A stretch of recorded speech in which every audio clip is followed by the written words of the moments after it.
living in China isn't all just pandas and dumplings. I think being an expat anywhere can have its challenges. China can sometimes throw some funny ones at you. First one, language.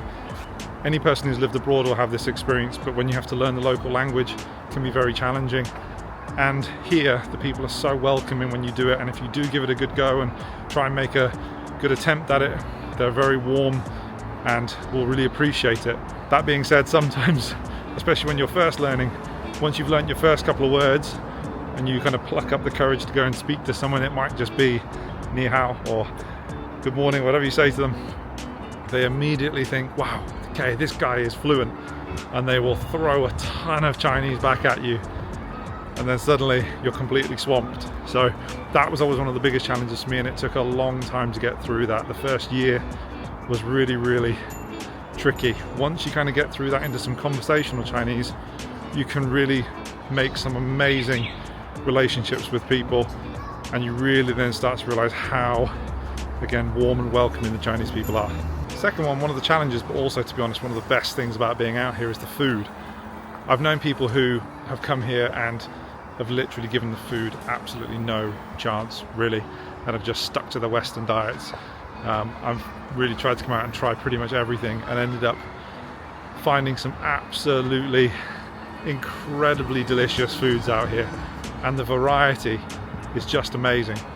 The food in Guangdong, where I am now, is quite simple, clean, still has some fantastic options though. When you go into different parts of China, you get the spicy hot pots, you get the barbecues, you get the different dumplings, you get the lots of different sweet foods, the seafood, and you do get some crazy ones too, but sometimes those crazy ones are the best.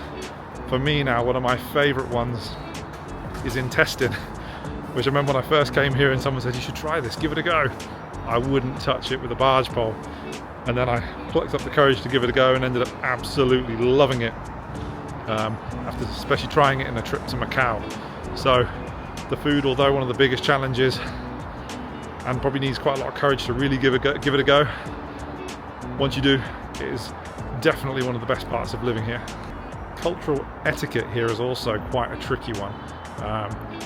This one for me, even after 10 years, I feel like every day is a school day. I'm learning new ones every day and learning different things, and some of the basics that you pick up when you first get here are the most important ones. Just how you say hello to people, and especially the etiquette around drinking tea and eating food. Some of those ones, they take a bit of time to get used to. And again, it kind of gives credit to the patience of the Chinese people here. They don't mind if you make the mistakes, especially if you're trying your best to really try and follow the etiquette. I know a lot of the UK people, they are not patient with people who don't understand the etiquette. And I really noticed that when I came and lived here.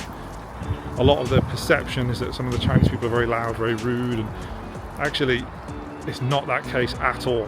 It's just the difference in the culture here which kind of gives that impression when you put it directly against the British culture. But after living here and experiencing these differences, you couldn't meet a warmer group of people and a more understanding group of people. So although the etiquette is a big challenge, the people here are amazing. Next one is the drinking. This was another really big part of the culture which I had absolutely no idea about before I got here. And it was a real shock to me. I thought that the guys in the UK could drink and would drink quite heavily, but here, when you go to a meal, and especially the type of drink that you're having, it is sometimes pretty wild, pretty extreme. They often drink something called white wine, which is called baijiu, which is basically a rice wine, and very strong, up to 50+%, and that can be a bit of a shock when you're not used to it. I won't tell you the full details, but the first time I went for a baijiu, it was a very big shock, because in Chinese, baijiu means white wine, and when they asked me would I like baijiu, I was assuming they meant white wine, as in the grape white wine. And after trying a few glasses of this, it was a big shock and hit me like a train. So the culture of that and how much of that stuff they drink on the first time here was a real shock. But afterwards, now I've got a bit of a taste for it, and to be honest, I find it's much cleaner than a lot of the other drink that we would have in the UK, especially the beer. So very big cultural shock with what they drink and how much they drink, but actually now after you get into the habit of it, it's actually quite a clean drink and doesn't give you such a nasty feeling the next day. Next part is a bit of a weird one, but is the kind of access to information. That's one bit here which I still find can be quite difficult and a bit of a challenge.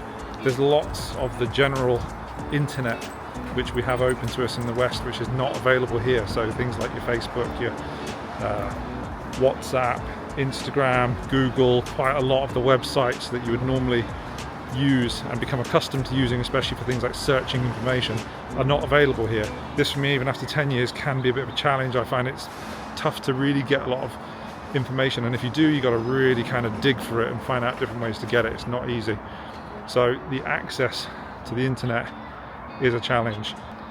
That being said, since being here and not really having access to too many things like that, the Facebook, the Instagram, the WhatsApp, it's really opened my eyes, to be honest, to how toxic that can be. And when you compare it to the Chinese social medias, and I think this is one thing that's been happening with the Xiaohongshu, with the Little Red Book.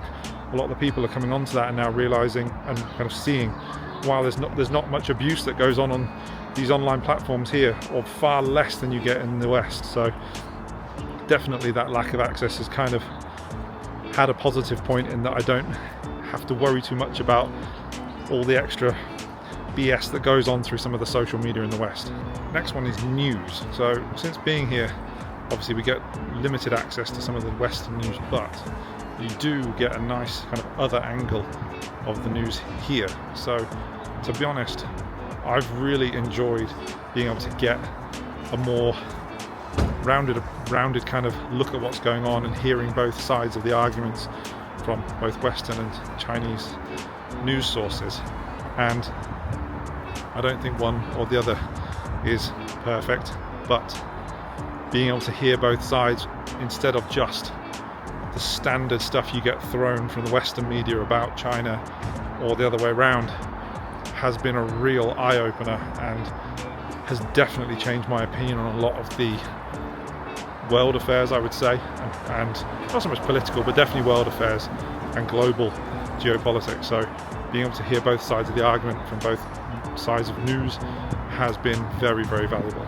Before coming here, one of the biggest things I was worried about was all the stereotypes that you hear of China, especially from the West and the Western medias, and about what it was like. I didn't do much research before I came to live here, to be honest. I kind of just jumped on a plane and came out, and it was nothing like I was expecting. It was definitely nothing like a lot of my friends were telling me it would be like, and it's just turned out to be so much smoother.